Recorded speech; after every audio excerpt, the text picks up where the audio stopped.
The receipt lay on the table like a quiet accusation. $0. Not even a single coin. Just a blank space where hope usually lived. For Marisol Hayes, standing in the middle of a busy diner with the hum of clinking plates and the smell of coffee in the air, that empty line felt heavier than the entire shift she'd worked. She took a slow breath, steadying herself, because this wasn't just about money, it was about another reminder that life rarely showed mercy to people already stretched thin.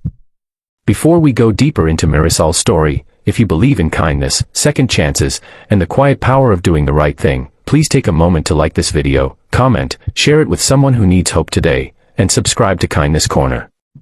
And tell us in the comments, where are you watching from?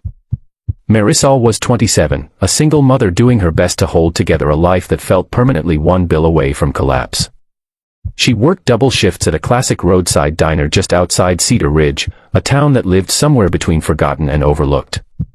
Her mornings began before sunrise, packing snacks and coloring books for her 4-year-old daughter, Ilara, who spent the day with a kind neighbor while Marisol poured coffee for strangers who rarely learned her name. She wore exhaustion like a second uniform, stitched invisibly into her apron. That afternoon had been especially long. The lunch rush blurred into late afternoon, and then came the man everyone noticed the moment he walked in. He didn't announce himself, didn't demand attention, but something about his presence shifted the room. He wore a tailored coat, carried himself with quiet authority, and spoke politely but sparingly. His name, printed on the credit card slip later, was Grant Hollowell, a name Marisol didn't recognize, though many in the world did. A billionaire, though she wouldn't learn that until much later. Marisol treated him like she treated everyone else. She refilled his coffee before he asked, brought his meal exactly as ordered, and checked in once more than usual because something about his distant gaze made her worry he might need something. He nodded, thanked her softly, and ate in silence. When he finished, he placed his utensils neatly together, slid out of the booth, and left without another word. When Marisol returned to clear the table, she saw the receipt. Total paid. Tip, $0. Her chest tightened, not with anger, but with that familiar sinking feeling. She thought about the grocery list taped to her fridge at home, the school supplies Ilara needed, the rent due in 10 days. She swallowed hard, reminding herself that kindness wasn't transactional. She wiped the table carefully, stacking the plate, when something stopped her. The plate didn't move smoothly. It caught on something beneath it. Marisol lifted it again, slower this time, and saw a folded piece of paper tucked under the edge. Her name was written on it in careful handwriting. Just her first name. No flourish. No explanation. Her heart began to race, not with fear, but with curiosity that felt almost sacred. She waited until the rush quieted before opening it, hands trembling just enough to notice. Inside was a note, simple and unadorned. It spoke of observation, of noticing how she balanced a child's drawing tucked into her apron pocket, how she spoke gently to every customer, how she worked with dignity even when the day was unkind. It ended with a sentence that made her sit down in the booth, breath caught in her throat. This is not a tip. It's an opportunity. Tucked behind the note was a business card and a folded check. The number on it made her vision blur, not because it was extravagant, but because it was exactly what she needed. Enough to cover rent, childcare, and a little more. Enough to breathe again. But more than that, the card invited her to call. No obligation. No promises.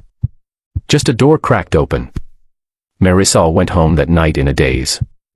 She held Ilara a little longer than usual, listening to her chatter about the shapes she'd learned that day, feeling something unfamiliar bloom in her chest, possibility.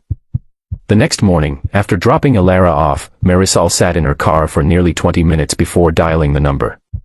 When someone answered, they didn't rush her. They listened. Weeks passed. Then months. Marisol didn't quit her job right away. She learned that Grant Hollowell ran a foundation focused on small-town businesses and overlooked talent. He believed dignity came from work, not handouts. The note had been his way of testing something, not her obedience, but her attention. Would she notice what others missed? She did. Through mentorship, training, and resources she never imagined having access to, Marisol discovered she had a knack for organization and leadership. The diner owner noticed too, offering her more responsibility. Eventually, with guidance and a modest grant from the foundation, Marisol helped modernize the diner's operations, turning it into a community hub that hired other parents juggling work and family. Years later, Marisol stood in the same diner, now brighter, busier, and filled with laughter. Ilara sat at the counter doing homework, safe and confident. Grant visited once a year, always sitting in the same booth, always leaving no tip, just a note. Each one reminded Marisol that the world doesn't always change loudly. Sometimes, it changes quietly, under a plate, waiting for someone who's paying attention. If this story touched your heart even a little, please take a moment now to like this video, share it with someone who believes in kindness, and stay with us by subscribing to Kindness Corner. Your support helps stories like this reach people who need them. Before we end, we have a special request. Please comment below with one word that describes how this story made you feel. And tell us where you're watching from. Your words matter more than you know. Because sometimes, what looks like nothing, changes everything.